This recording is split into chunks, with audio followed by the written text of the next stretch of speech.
Which lens to buy for talking head videos? The Legend Sigma 16mm f1.4 or the Viltrox 15mm f1.7?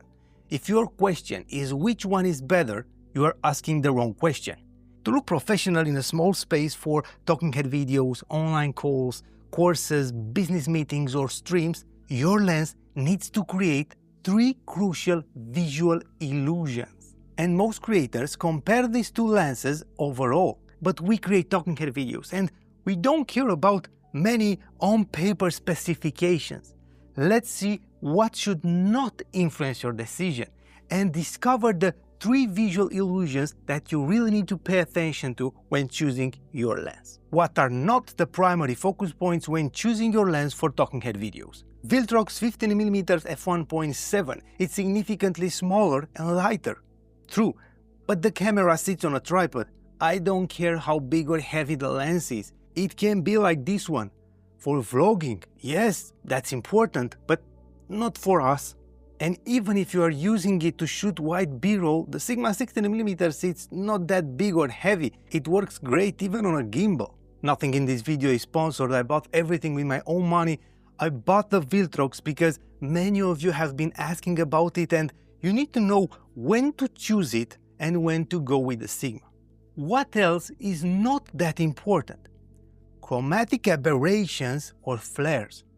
Come on, that will not be something to worry about when shooting talking head videos. Both lenses are great when it comes to chromatic aberrations and flares. The distortion. Both lenses distort the image a little. That's normal on wide lenses. But the biggest distortion is visible at the edges of the image and most of the time we stay in the middle of the frame. Also, if you use a Sony camera like the ZV-E10 Mark I, Mark II or newer models, you can enable a feature that slightly corrects distortion. Or if you edit your videos in software like DaVinci Resolve, you can correct the distortion in a few seconds. Click on the video, go to lens correction, click on analyze, then adjust the slider. Voila! Next, the sharpness. For talking head videos, both lenses are sharp enough. Nothing is concerning in this area for both lenses. But what is important when choosing your lens for talking head videos? You need to search for 3 visual illusions. Number 1, the illusion of space. Most talking head videos are created at home in small rooms. To look professional, you can't look claustrophobic or make the frame look like you are hiding something. And this is why wide lenses are perfect. You can also keep the camera closer to you to reach the computer or to read the teleprompter more easily. The Viltrox is super wide, 15mm is more than enough, not too much distortion and we have a really wide angle. The Sigma 16mm is obviously tighter but still super wide. And yes, both work great with the Elgato prompter, you don't see the edges of the prompter when using the included rings. The Viltrox 15mm f1.7 has a more pronounced vignette, but that's a matter of preference. If that's disturbing for you, go with the Sigma 16mm. Between 15mm and 16mm, it's also a matter of personal preference. If you want to show less of the background, go with the Sigma. If you want a wider shot, 15mm is the way to go. And of course, with both you can crop the image in post if you want something tighter. The second illusion, the illusion of depth. Here things are really important and tricky. Depth of field, it's something that makes a huge difference. People are used to it and like that blur behind the subject. It makes the video look more professional and concentrate the attention on the subject. In a small room, this illusion of depth is hard to obtain. We can obtain it if we have a longer distance between us and the background, but that's impossible in a small space. We can also create this effect with a longer lens, such as 85 or 100mm. That's also impossible in a small space. The effect appears if we stay really close to the lens, but that's also not the case if we want to look professional.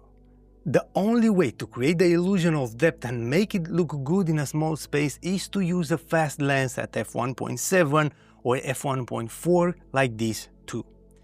This is the blur we obtain in a small space using the Viltrox 15mm f1.7, and this is the blur we get with the Sigma 16mm f1.4.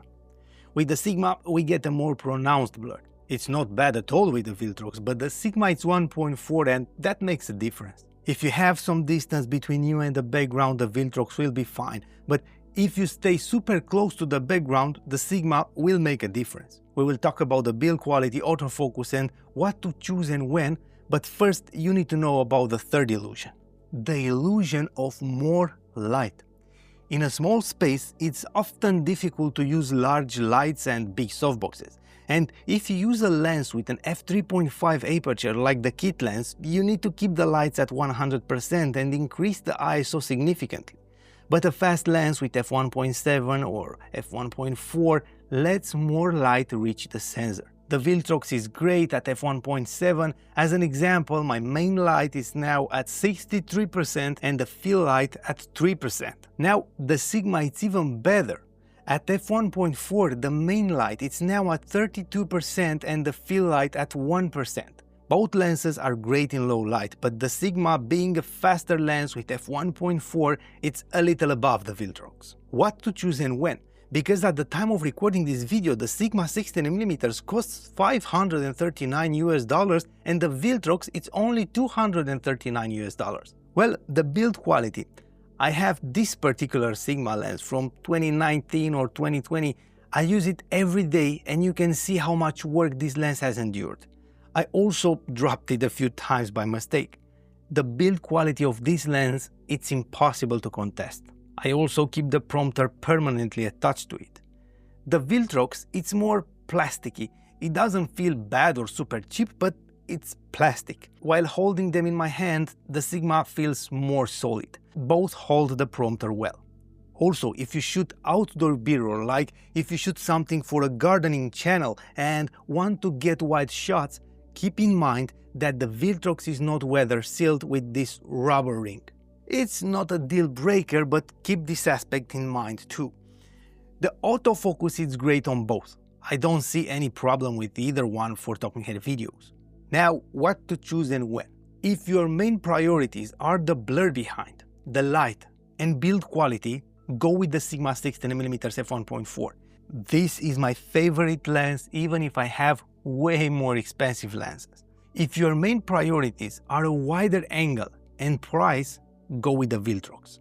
Of course, if you want to help the channel, I will add an affiliate link in the description to a full list of equipment I use, both lenses, the camera, the accessories. If you click on my link, you're not going to pay anything extra, but I will earn a small commission and this will help me keep sponsors away from this channel and create more valuable content for you. Thank you. With both, you will get a huge upgrade over the kit lens and create excellent talking head videos, but with a few differences. If you go with the ZV-E10 and the Viltrox on sale, you can have this excellent combo for under $1,000. It's hard to compete with this price and quality. But you can use the Sigma, the Viltrox or the best lens in the world for nothing. If you don't take care of the light, your videos will still look amateur. But for this, I will give you a full masterclass showing you all the techniques you need to achieve perfect light, whether you use softboxes, light panels, one light or multiple lights. Watch this video and achieve the quality you wish for immediately.